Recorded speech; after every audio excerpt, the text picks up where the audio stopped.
Hey everyone, in this video we're going to label the clavicle slide of your notes. So we can jump right in with, I'll go ahead and grab a red pen. We're going to start off on the proximal end.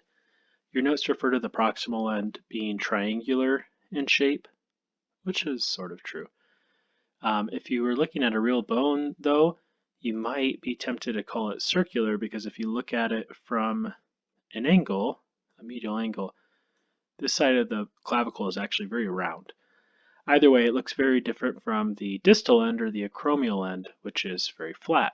So your notes use the words proximal and distal to describe this area as being proximal and this area as being distal. I prefer to use the terms sternal and acromial. Both are accurate, just don't want to confuse you guys. All right, so let's start with the sternal facet. We don't have a great straight-on view, so I'm just going to label right here with a little arrow. That's a superior view.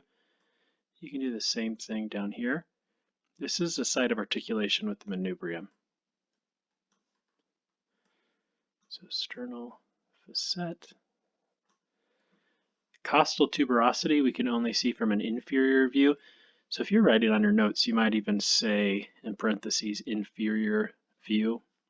Little things like that can help a lot on quizzes once you start to get that stuff memorized. But anyway, it's right here, costal tuberosity.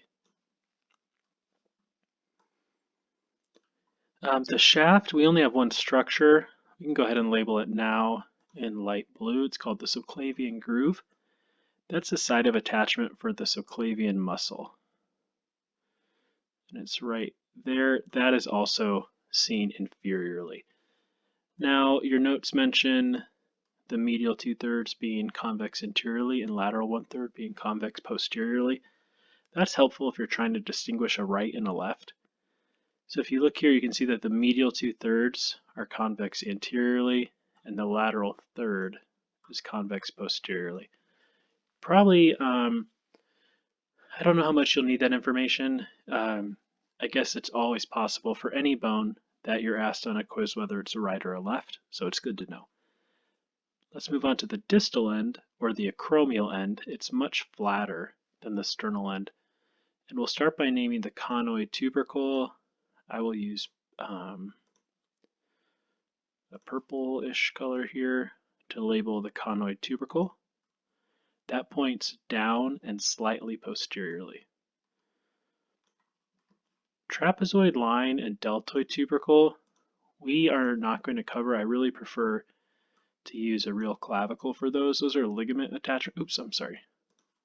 We are covering deltoid tubercle. Go ahead and cross out trapezoid line.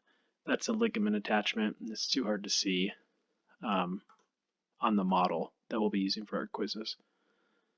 Lastly, we'll use a light green, second to lastly, I should say. We'll use a light green for the deltoid tubercle. This is where a part of the anterior deltoid originates. Deltoid tubercle.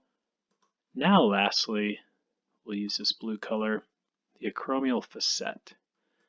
The acromial facet is seen laterally. We don't have a lateral view here, so you'll have to wait till we get to the model, but that's the site of articulation with the acromion, which is on the scapula, our next slide.